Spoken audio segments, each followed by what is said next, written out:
Welcome to Kenton Teaches. Enjoy the video. In this video, I will show how to make shrimp yakamein.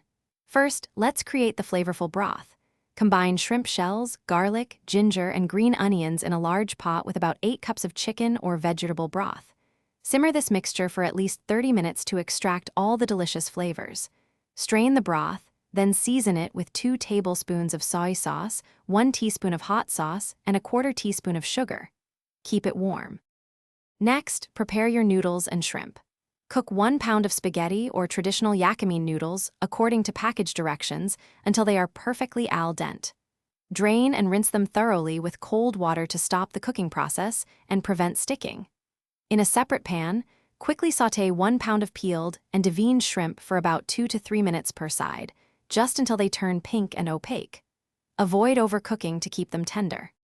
Now it's time to assemble your delicious Yakamein bowls.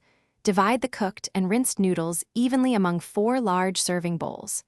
Next, artfully arrange the perfectly cooked shrimp on top of the noodles in each bowl.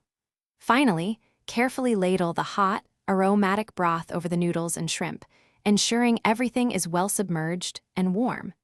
This layering creates a beautiful and flavorful foundation for your meal. To complete your shrimp yakamein, add the finishing touches. Garnish each bowl with a sliced hard-boiled egg and a generous sprinkle of freshly chopped green onions. For those who enjoy a little extra kick, a dash of your favorite hot sauce or a pinch of red pepper flakes can be added. Serve your shrimp yakamein immediately, ensuring it's piping hot for the best experience. Enjoy this comforting and flavorful dish. Thanks for watching. Please subscribe if this video was helpful.